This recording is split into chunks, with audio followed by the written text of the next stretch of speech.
Morning, everybody. Thank you for joining us today on this Tuesday, June 7th. We're excited to have everybody with us. I'm Robert Theobald, Small Business Ombudsman and Vice President of Small Business Services.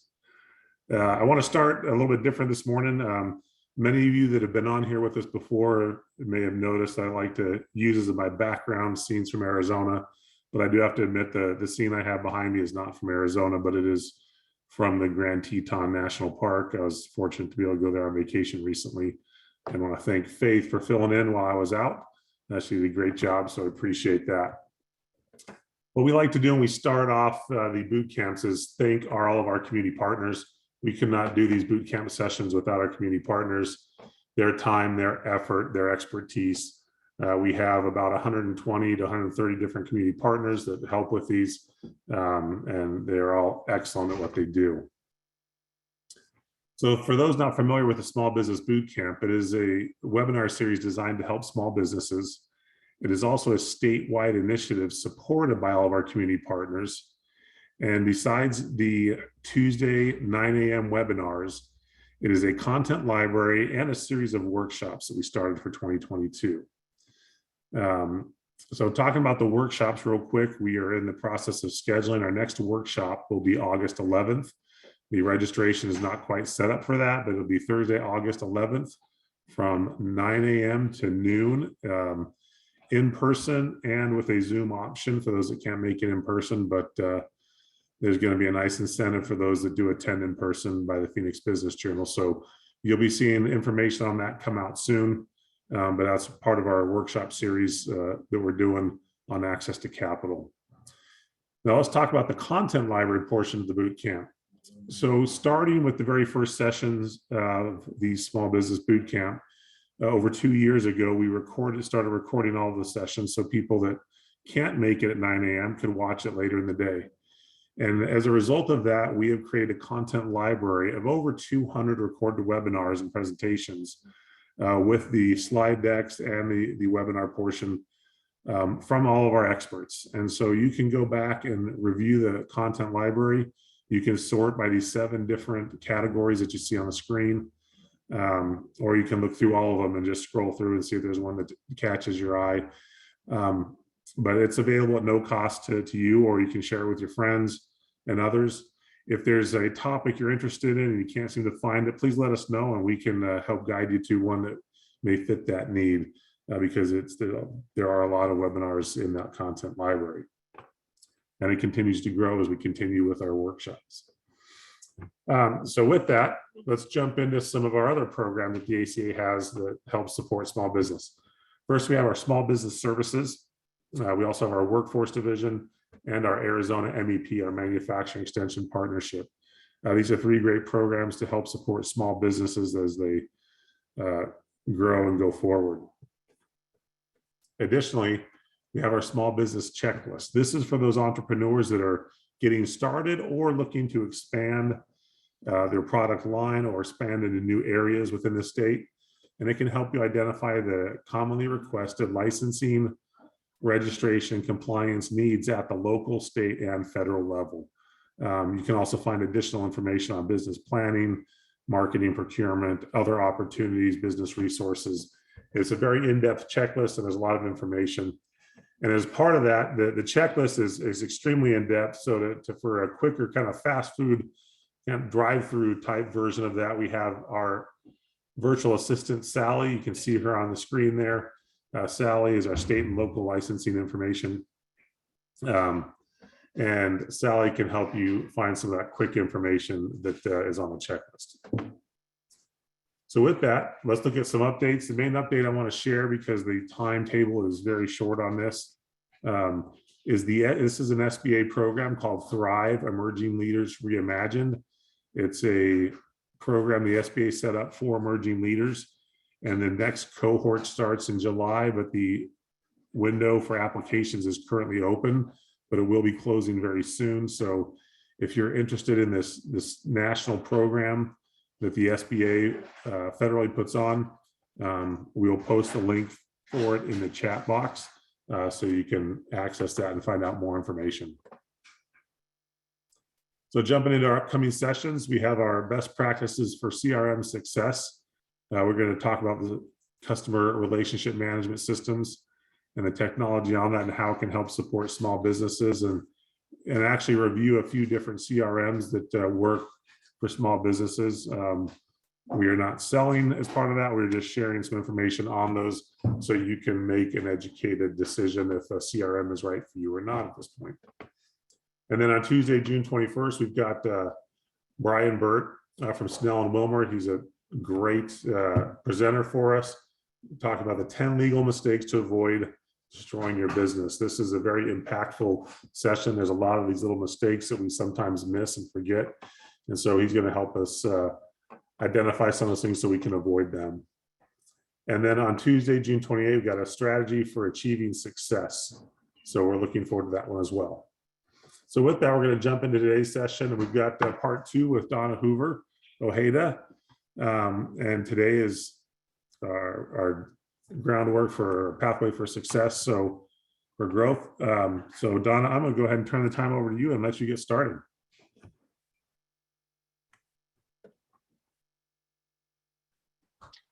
Thank you so much.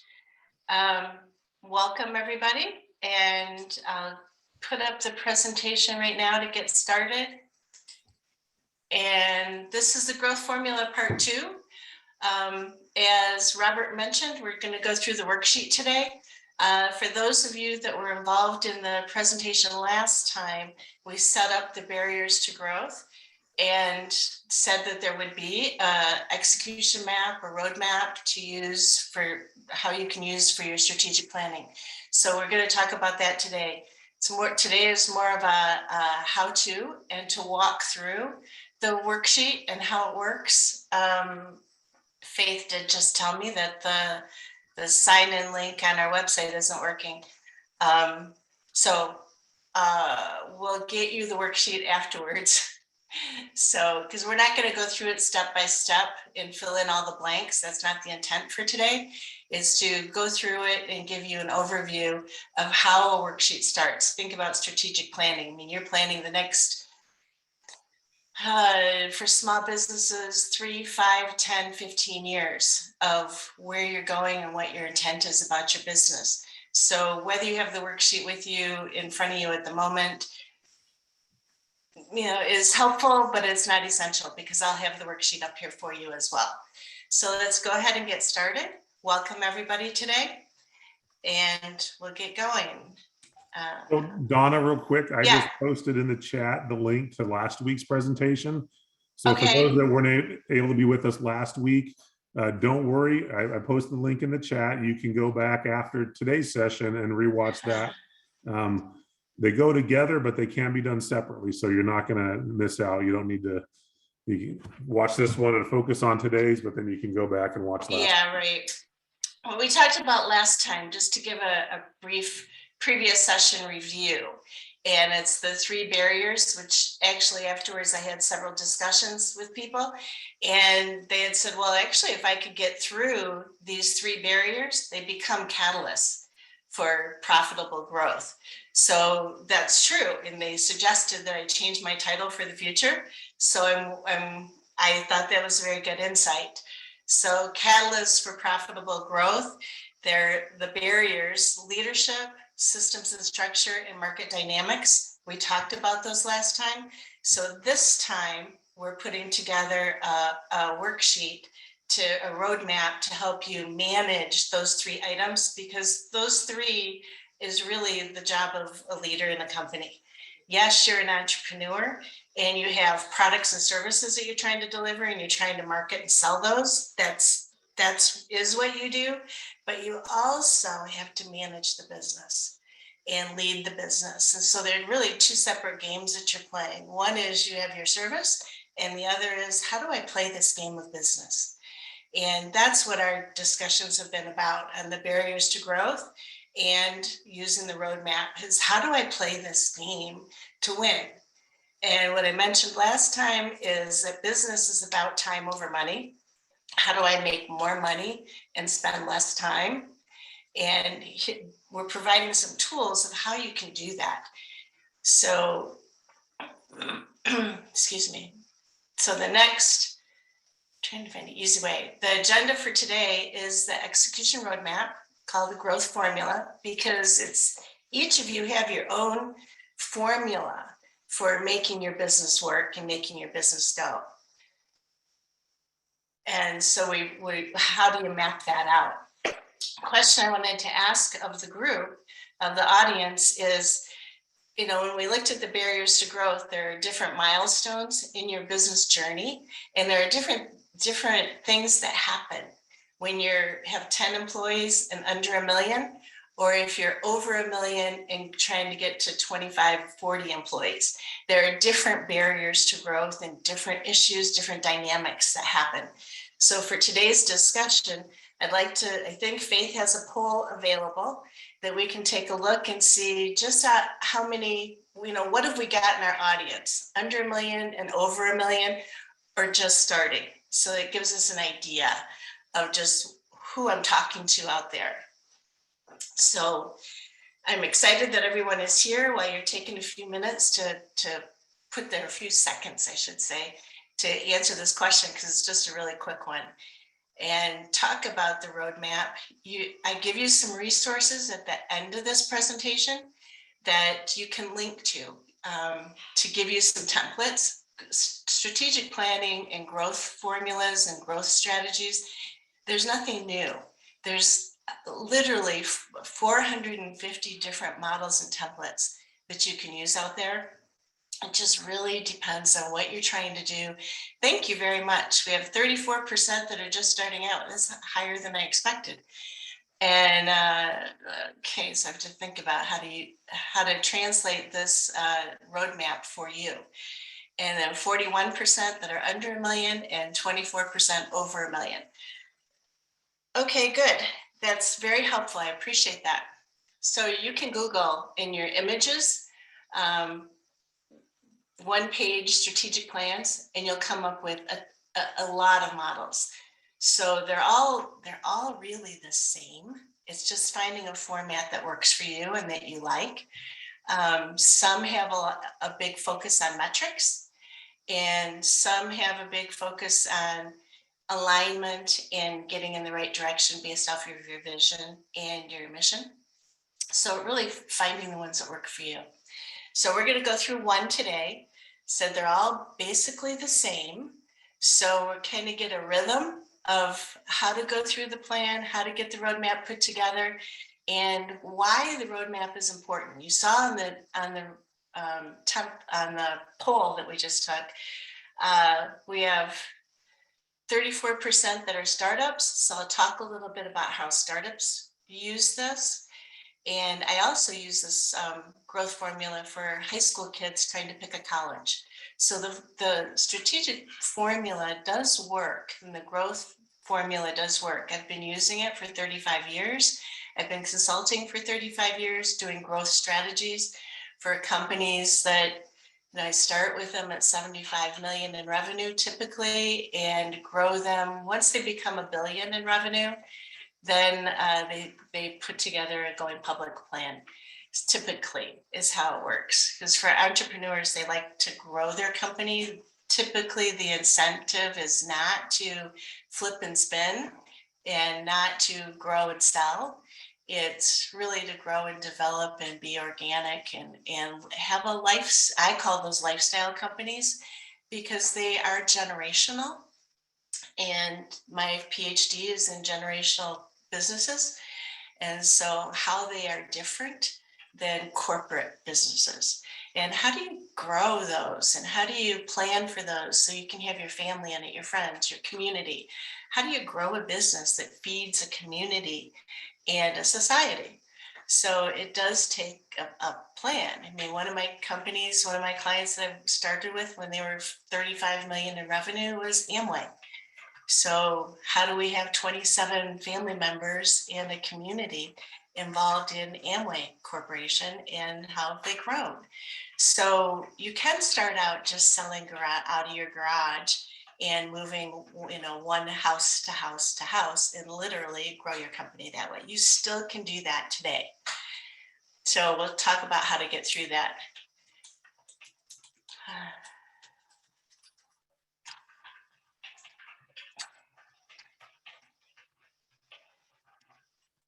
trying to get to that next sheet. There it is. So the focus of the role of leadership, I mean, we're not talking about your products and services today. We're not talking about marketing today and sales. That's all done in different workshops. This is about you as a leader. What is your job as a leader of your company? Because as an entrepreneur and as or as a CEO or a business owner, whatever title you're picking, your job, you are a leader in the community, and not just the leader of your business. You're the leader in the community. You've self-identified as a leader. And so what does that mean? You lead in a lot of different ways. You lead in your family, you lead in your church, you lead in your community, and your community can be your neighborhood, your city, your state, or in the US or international. You are a leader in your space because that's what you've identified as, and that's how people look at you. So what is your job? Your job is to build and maintain a cohesive leadership team. And team can be 1099s. It can include your customers. It includes any vendors. And it includes employees. It also includes your family. Whether they work there or not, your family is involved. So, and affected. The next piece that you do is to create an organizational clarity. This tool, the roadmap, is to help bring that clarity of what are you actually doing? Not what are you selling, what are you doing in your business? And then the next piece is to over communicate the organizational clarity. So it's staying clear, focused, consistent, and repeatable. So, and concise. So it's over communicate. You see it, all the, I say kids, but anybody under, anybody these days, I see even 75-year-olds that are on their phone all the time. And so the attention span is very short. It's by seconds. TikTok has made that happen. So you have to communicate 14 times before anyone actually hears and sees and understands and comprehends what you're trying to tell them. So you can feel like, I've said this before, how many times do I have to say this? You have to say it 14 times. So I'm just telling you that. That's how many times you have to say it. And you have to say it in many different ways. So that's the over communicate, the organizational clarity. So you can tell that you can't be doing 15 different things to everybody in the marketplace.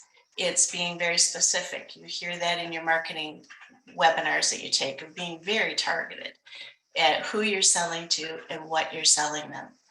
So over communicate, can never communicate enough. And then reinforce that communication and the organizational clarity through your human systems. Because your human systems, again, include your vendors and include your customers. So you cannot over communicate too much. Companies rarely fail for lack of vision. They fail because they can't translate their vision into execution. Today's tool and any one-page strategic plan is meant to translate your vision into execution so that you can get your vision out there and have it be clear of where you're trying to go. A lot of that clarity is just you and how clear can your mind be? Because many entrepreneurs, I hear, I have ADD, I can't think straight all the time. ADD is what you need in order to problem solve.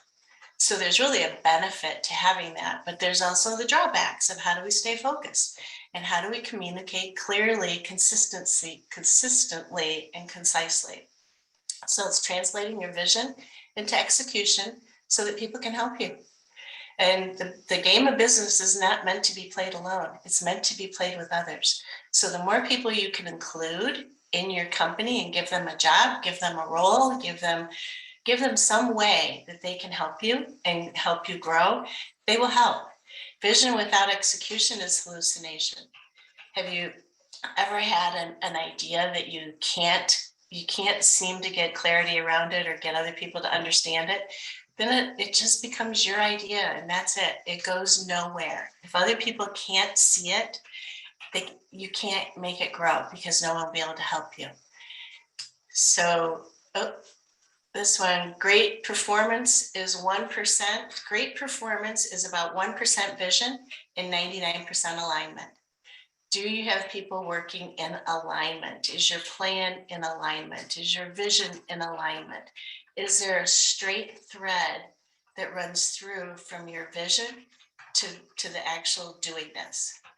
And that's, again, what these one-page strategic plans are for, is to help you see where the gaps are in your thinking so that you can get alignment in there. So with that, how does a company first create a vision and then more importantly, translate that into execution and results? Because execution is results. They're the same thing. So how do we actually get it to happen? It all starts with a vision, core ideology, and then specific plans and processes to execute the vision. Plans and processes to execute the vision. The best way to execute a strategic plan is in 90-day timeframes. I have found for small companies, small companies, any small companies under 25 million, but it's also anything under that. Really, time moves so fast, particularly for startups. 45 days. I've been cutting that 90-day time frame in half and being able to speed up the process until you get your strategic plan down and you get a good rhythm. 45 days is about a good number and a good rhythm to go with, because your mind changes so quickly and you get information from the marketplace that is already out there. You just haven't put it into a plan. Once you get it written down and you can see it, you have a good foundation, and then you can go to the 90 days. But it takes about 45 days for the first 6 months about, and then to get the clarity really there. This is what a one-page strategic plan looks like. Said you'll see some variations depending on what you pick out in your Google Images, but they're all about the same. I worked with many of the people that created this model. It was created some time ago, so I'll just say that. And we've come up with this is a good model. That's why you see so many that copy it, because it really is a good model to get a one page together. It's not a book. And as you can see, the statements there, the spaces that you get are very, very small, because it's really to get the plan down. I don't need the story. I don't need the book. I just need to give me an idea. Give me one word. And so today I'm going to highlight the pieces that go together. I think you'll get the flow and see how it goes together so that you can do it yourself. And it's usually encouraged that you do it yourself. But yes, there are a lot of consultants that want to walk you through it. I grew a great business walking people through this and taking teams through it. Sometimes when you have more than 2 or 3 people, it is good to do it with a facilitator so that you can become part of the team instead of leading the exercise. But you still can do it on your own. So I'll explain to you that again, my PhD is in putting these models together and actually executing the models. I did work with Phil Collins. I worked with Vern Harnish, which are all in the bottom left-hand corner, that put these plans together, and Jim Malampy, who also built some execution plans around it. And so that we know that the model works. Strategic planning and using a model like this is really about the communication piece with you and your vendors, your customers. Share this with your customers. Not all of them, but there are a few key people that help you and want to work with you. So this is meant to be a discussion tool. You're just capturing it in a format so that you can refer to it and track, because it's really important to track.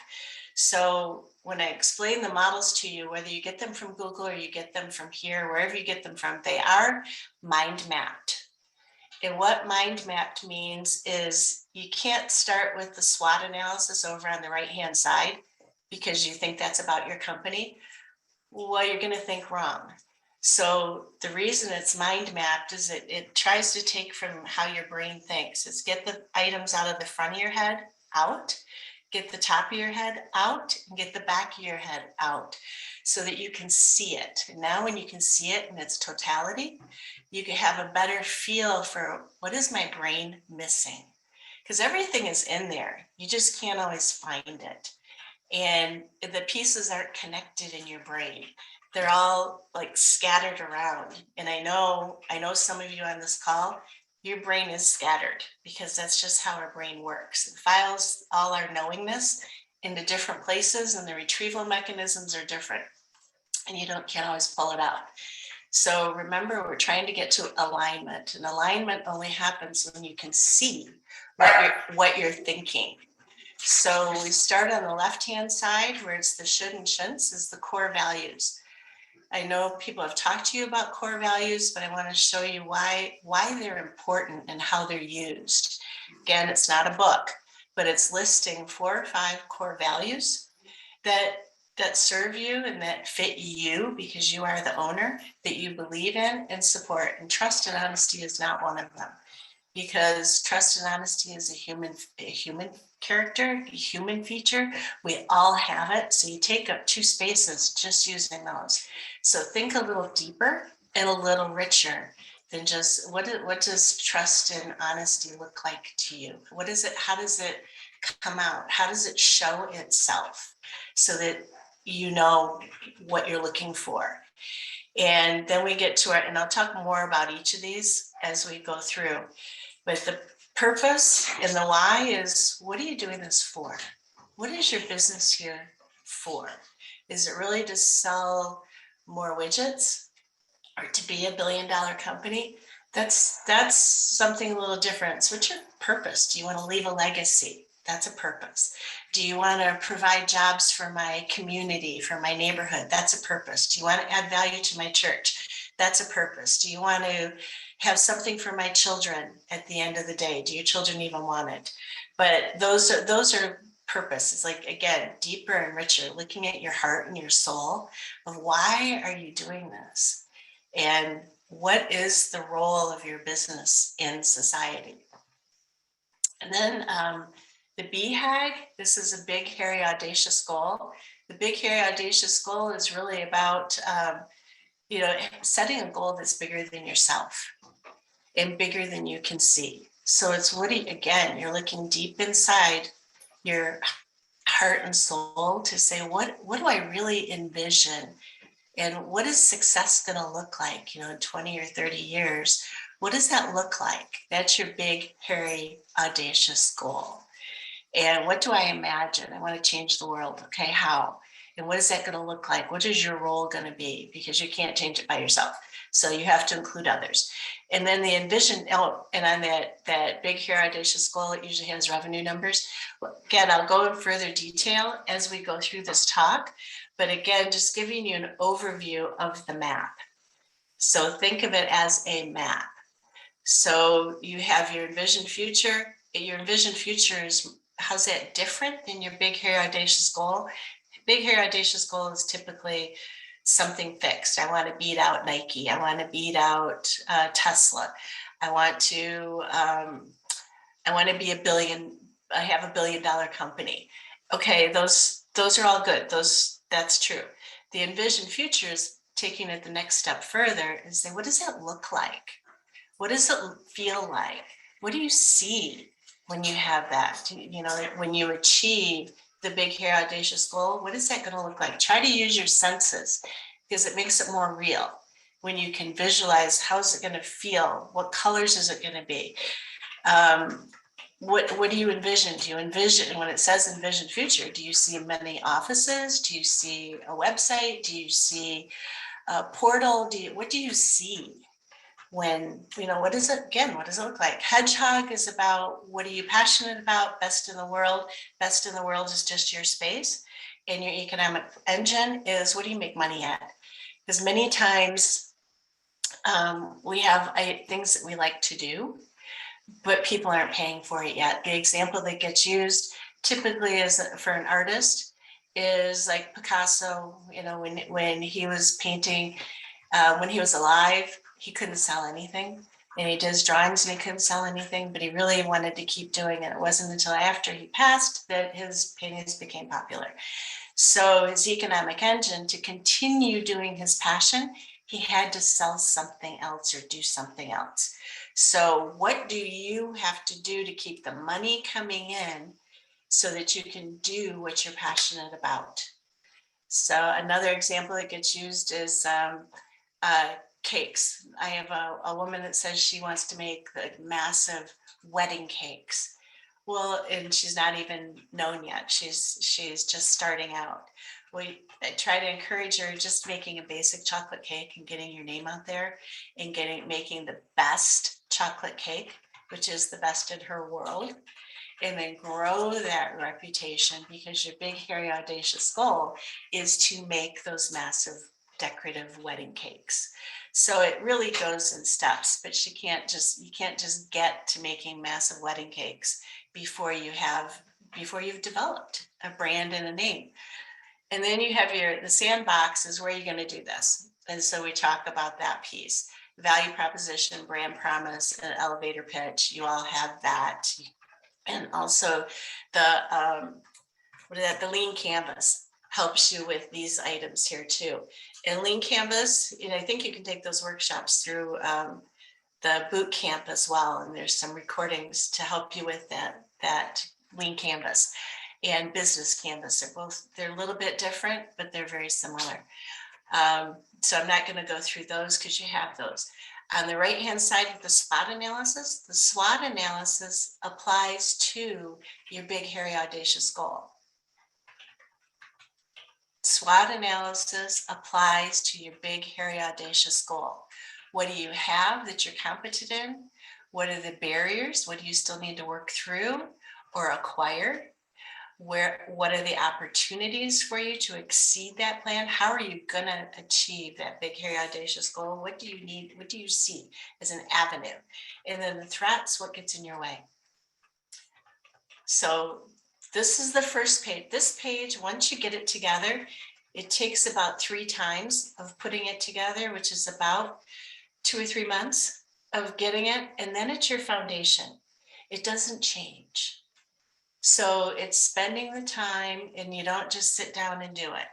It takes some time. I try to encourage people. I say, if you spend maybe an hour on it once a week, or you can also sit down, those type A people, and fill it all in at one time. You're not going to be able to, so don't worry. But go ahead and do your mind dump and get as much filled out as you can fill out. And then that kind of dumps out, like I said, it's a mind dump, so that you can refill your brain with the rest of the things, because your brain will know. Oops, looks like I just froze. Are you still getting me, Robert? Yeah, I can still hear you. Okay. So you do a brain dump. You can do a brain dump about 3 or 4 times, because once you release some of this information, a new set of knowledge will come forward, and then you fill out the form again, and then a new set of knowledge will come forward. So each time you do the brain dumps, more will fill in, and then you can actually see where your gaps are. The next page, that first page is your foundation page. This page is your execution page. And so now that you've got clarity of what it is you're trying to do and who you're trying to do it to or with, and what your obstacles are that are in the way, now you can look at, okay, what are my 1 year, my 3 year, and my 90-day rocks? Rocks are big boulders that only you can do as a leadership team or as a business owner. Only you can do. I don't want to see you making 25 phone calls a week. That doesn't go here. Those are tasks. There's a difference. So what are the big boulders that only you can do, the big chunks? Because and the way I start this page is by starting right in the middle, my 1 year goals, because I know how to do that. I know what I want to do for a year and things that are going to take me a year to do. So I fill in the 1 year and they give you a cheat. I put some metrics up at the top, and typically you have 5 initiatives, because that's about all we can work on. The cheat is those 5 items. One is for sales, one is for business development, one is for technology or IT of some sort, because you need software, you need hardware, you need tools to make your business work and to make your strategic plan work. You have one for people, so that's your HR. When I say HR, there's 2 components to HR, by the way. There's the compliance piece, and there is the talent development piece. So I'm talking about the talent development piece for number 4. And then number 5 is, what are you going to do new? It says you as the leader, you always have to have something new that you're focusing on. It's either developing it, doesn't mean brand new. It's further developing, advancing, expanding, relationship building, something that's in number 5 that is growth oriented, because those other 4 items are taken up. And then you have your metrics that if I work on these 5 items, what metrics are up at the top? And what am I measuring to know that I'm actually achieving seeing a movement in these areas? And then your 3-year, you're going to find when you're going through your 1 year that some of these are going to take you longer than 1 year to do, just because it takes money, time to do that. So then you put that over on the left-hand side where it says focus areas, and you'll have a little overflow. I'll call it that way. You may not have the knowledge, you may not have the resources, you may not have the capability, so you have to develop it. Okay, that's what you're in business for. And you'll also notice that when you apply for grants, that a lot of them require that you're in business for 3 years, because you have to do this type of work in order to qualify for some of those grants and funding and government work or corporate work. You have to have done some of this work in order to be able to answer their questions in the applications. So you've got your 1 year, and then to the left-hand side, you have your 3-year initiatives. And now we go to, you can fold the page, and on the right-hand side are your 90 days. Do not fill in all 90 days, all 4 quadrants at the same time. That's not how this side works. You start at one at a time. And so you just do, I try to get companies to, you notice you have 5 blocks there on the right-hand side. Let's just say first quarterly rocks, or what are the 5 initiatives, the things I need to work on to make my 1 year goals happen. So again, we'll talk a little bit more detail as we go through this, but I wanted to give you an overview in case you sign off or you download the worksheet, you at least know how it's set up. And again, I mentioned it's mind mapped, so it's intended.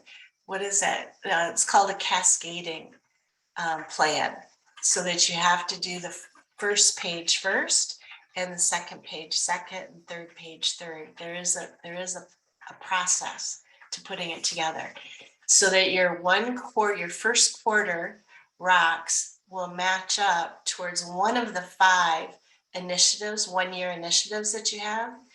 And sometimes it takes, you'll have 3 boxes in your first quarter that only attach to 1 initiative, which is okay, but you're using this as your accountability sheet too. So depending on, your staff, your resources, people you have helping me, that's why I mentioned at the beginning, business is not meant to be played alone. It's meant to be played with others. And so this is a tool that helps communicate and helps everybody participate. What can they do to help you make the goal happen? How do we work together to make the goal happen? This is execution and accountability. Okay. I'll put out there any quick questions at this point before I move on. Again, it's just a map of how to capture your ideas, capture your thoughts, and how it's set up. It's like playing a game. What does the board look like? And how do I move along in the board? Okay. So when we talk about core values, I'll review a little bit further now that I laid out the map. It's 3 to 5 at most on the core values. It's very important that you identify what's in your heart and what you find that are must-haves in your life and in your world. They're like guiding principles that fit into core values. And, honestly, when I started my business 35 years ago, it took me about 5 to 6 years to figure out, what are my core values? I think they're the same with everybody, but they're not. And so what are yours? Because it's your company and it's your beliefs and your values. What are they? And if you can identify what they are, then I just tell you that's a little bit of a cheat. If you can identify what your 5 core values are, you will then all of a sudden attract other people that have those same values and same thoughts. I have a question, please. Faith, you have a question? Oh, if you have a question, place it in the Q&A. Thank you. Yes, please do. You can interrupt. I'm good. I've done this many times that I won't get lost if you ask me a question in the middle. So when you get those values identified, you'll notice that you start attracting better customers and customers that will pay, and not customers that will fight you and negotiate with you every single step. So you get better customers and you get better team players when you can identify your 3 to 5 things that are most important to you and put them in a one sentence definition. And I've had some people make a 25-word sentence. That's not what that means. It means like 3 or 4 words. A quick, first grade sentence is what works. Enduring tenets. That's what's important to you. Because that dig in your heart and in your soul. What's important? What are must-haves? And they already exist within you. You're not going to be acquiring them. And they already exist in your best customer. If you can't think of yourself, look at your best customer or your ideal customer. And what are their traits? What are their characteristics? What do they value?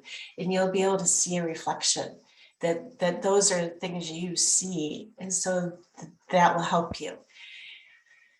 And they don't change. Just because the market gets bad or times get tough, they don't change. I'll tell you, if like the last 2 years have been tough for a lot of people.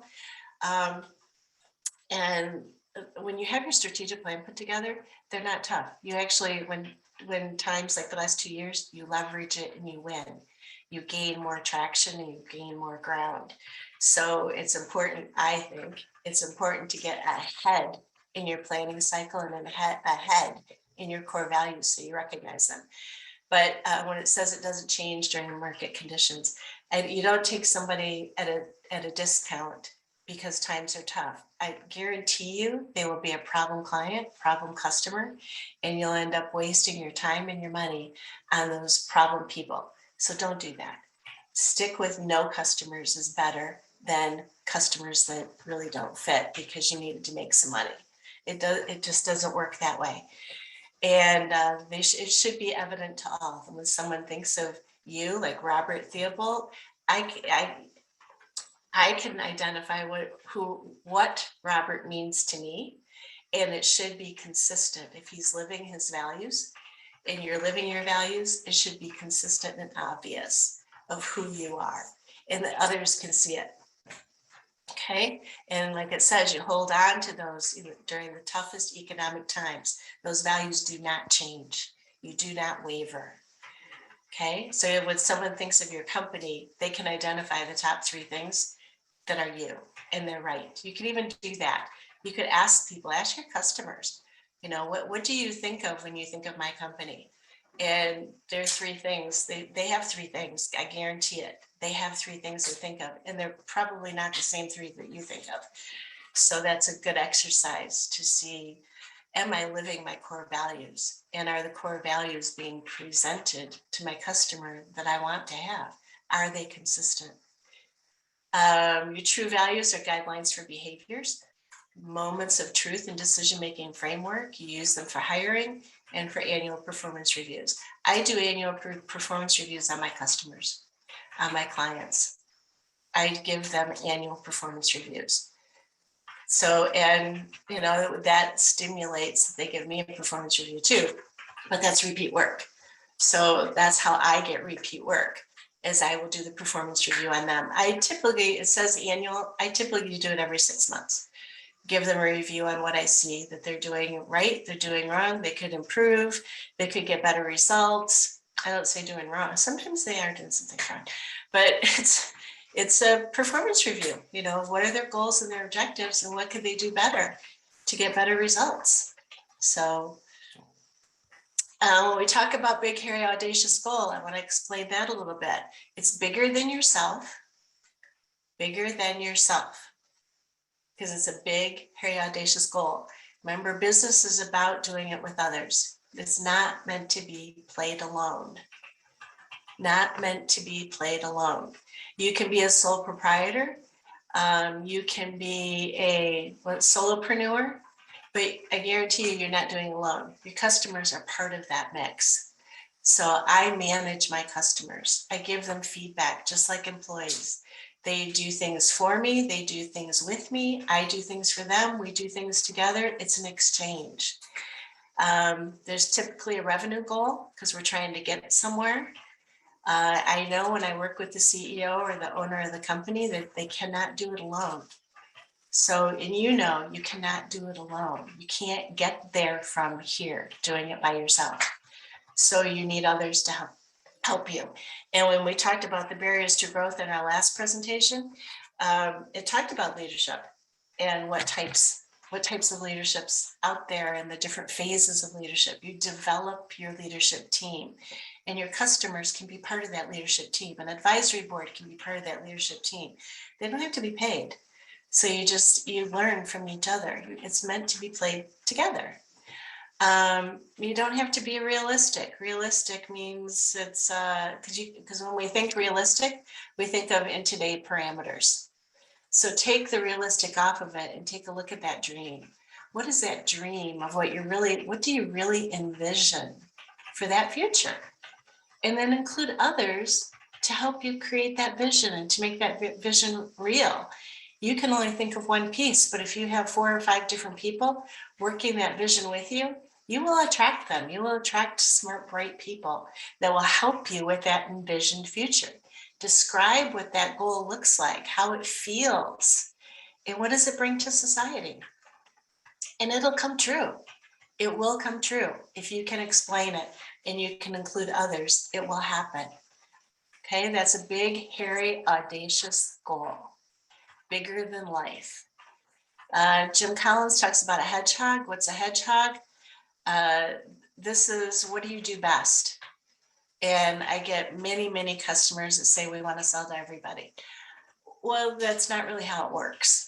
So yes, you probably can sell to everybody, but then you'll find when you do that, nobody buys. So how do we figure out what our hedgehog is? And a hedgehog is what kind of work do we do? Very, very specific. I only do growth strategies. That's it. And I don't do turnarounds. I don't do workouts. I typically don't even do startups. That's why I'm working with Robert on existing businesses. How do you grow? It's a growth strategy, a growth plan. How do you grow? So it's what kind of work are you doing? The customers that you're looking at, the customers that you have, get good ones. How do you get good ones? Well, there's a plan to it. And businesses you are really passionate about. What businesses are you really passionate about? I work with companies I really like. I work with people that I like and that I get along with. We have similar values, similar goals. Those are your best customers. And what can we be the best in the world at? What is our why? What is our world and our why? What is the space that we work in? I'm a manufacturing person. I work in manufacturing. That's my sweet spot. I work with family-owned businesses, big family-owned businesses like Amway. So, and Steelcase, they're all big family-owned businesses. And I've been doing this for 35 years. So I've evolved, but I still work with, that's my sweet spot. is large family-owned businesses. And how do we make it grow? And there's a plan to that. There's a method to that madness. And what drives it? What's our economic engine? Where do we make our money? Where we make our money isn't always in what we like to do. Because like I mentioned about the cake, the woman wants to do big, massive wedding cakes. Well, but she can't get big wedding cakes until she has, you know, a reputation, and she's got a rhythm and a pattern and is known for big wedding cakes. She's got to start out with just really good cakes. And that's her, but it's boring. I know it's boring, but it's what you got to do is where can I make my money to help me get to the next level? And you build your business. So what is that? That's your hedgehog concept, and you will protect it at all costs. You will never, you won't let it go. We add on to our business. Well, I can do a little bit of this and a little bit of this because you think they're similar and they're related. They are, but in the last 2 years, when times get tough, you really pare down to what is my economic engine? Where do I really make my money? And that's what you focus on, and you rebuild again. And it works. Hedgehog concept, what can I be the best in the world? What am I passionate about? And what makes me money? And the sweet spot is that little spot in the center. This is not a new concept. It's just showing you how it works and how it goes together. We can get new ideas. There's a whole 2-hour talk that goes around this. But what can I be the best in the world at? Not at everything. Even though you may provide everything to everybody, it's really not how you make your money. So what can I be the best in the world? What am I truly passionate about? And where can I make my money? Where do I make the most amount of money so that I can feed my passion, what I'm passionate about? And if you're passionate about it, you'll be the best in the world. So there is a pattern to it of how these spin off of each other. Okay, in a summary, because I know we're running out of time. Summary. We talked about the 3 catalysts for profitable growth. I changed it right here. It used to be barriers to profitable growth. So now we're looking at catalyst. It's your leadership team, and your team can be external. Doesn't all have to be, you don't have to own it. Systems and structures, which is what we talked about last time, and market dynamics, which we've had over the last several years. Is the market dynamics really helping us or hurting us, depending on how we're set up? Your growth formula. This is a growth formula. What Faith and I are trying to get, we're trying to get you, and she's told me that the link wasn't working, is the template. So you do get a free template, and I'll make sure that Faith has that, or it's in her system so that you can get, it's free. So just use it. And it's in setup in Adobe Acrobat, so you can form fill and just use that sheet. Getting from vision to execution on 1 page. And then we'll talk about next time, I think it's in July, that we'll talk about successful habits for your leadership team. Now that you've got what the barriers are, or what the catalysts can be, how do I translate them into catalysts? And then it's like, what's in my way? What's my growth formula? What's my plan look like? And then how do I put habits in place to keep all of this together and keep it spinning so that your company will continue to grow? And how do you measure it?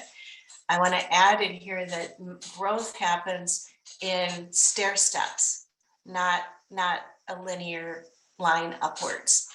So you grow a little bit and then you flatten out, and then you grow a little bit and you flatten out, because that flattening out part is really, really important to get stability and get a foothold on your next piece of growth. So it doesn't go like this, like many forms or people try to get you to believe. It does not go that way. It is a stair step. In order for you to make money, it has to be a stair step. And then rarely do good companies need to replace your engine. You guys are all doing a good job. A tune-up sometimes on components to get optimal performance. So tune-up, look for tune-ups when you talk to other consultants, or look for courses or webinars for tune-ups. And I think the boot camp gives you some good resources for those tune-ups of what to look at and what to look for, and some tools. And then I gave you templates and resources of where you can get, where you can get these one-page strategic plans so that you can use those. And unfortunately, many of the top 3 have a bunch of words that go with it, and explanation goes with it, and you got to sign up for some things. Mighty Underdogs, we try not to do that. We try to just give you the worksheet. And I know Faith, I'll make sure that Faith has it. However she gets it, I'll make sure that she has it, even if I give her a raw download, so that you can also get it from Faith or Robert, either one. Okay. And that's the end of my talk today. I want to thank everybody. I hope this was good overview instruction of how to fill out, why it's important to have a strategic plan in a one page, not a book, and to make sure you include other people. And you can include other people from anywhere. If you're a solopreneur, pick up one of your best customers. They love to play this game with you. Or your some other advisors that you have, or even a friend. Or, I'm sure, I don't know, I don't want to volunteer the boot camp people, but I'm sure there's some boot camp resources that can help be a support tool for you as well. So I'm looking at Robert on my screen going, I'm waiting for that wince or a thumbs up or something. Yeah, we have lots of resources available. And okay. you mentioned earlier, we have, the business model canvas and other presentations in the content library. So. Yeah. Oh, SCORE. I want to promote SCORE too. SCORE is a great resource for mentors. They'll help you. SCORE has tools as well, but the mentoring piece is really important, to have somebody to talk to and ask and review, and it's free. So that's another place to look. I see. Can you please add those links to the chat? So with those links, Donna, what we'll do is we'll pull those links out of the presentation. Okay. We'll just put them on a separate document, and then we will include that with the materials when we post the recording later today. There'll be a button you can click on, view the materials. It will have the presentation. It will also have a separate document for the links, and hopefully we can get the download the worksheet as well and include it. So those resources will be part of the recording in the content library later today or tomorrow. Good, thank you. I wasn't quite sure how that worked, how to get them the tools, but so good, thank you. So I'm ready to turn over to Robert, or to go ahead and just ask for questions. Yeah, we got a minute or 2 left. So if there's any questions, most people were asking about the links from what I saw. So we got those in there. And because we're wrapping up on time, again, Donna's contact information is there on the screen. So you can contact her, or you can contact us, and we can get you that information. But thank you, Donna. Great presentation. We're glad to have you with us for last week and this week. And we've got a part 3 coming up in a few weeks as well. So we're excited to hear that one. So with that, again, thank you, Donna. Great presentation. We're going to go ahead and wrap up. And lastly, again, the materials will be available, the links and so forth, on the content library recording later today or tomorrow as we get that posted. So thank you for joining us. We hope you guys have a great week, and everybody has a safe week, and we look forward to seeing you on next Tuesday with us. Until then, we'll see you soon. Great. Thank you. Thanks. Have a great day.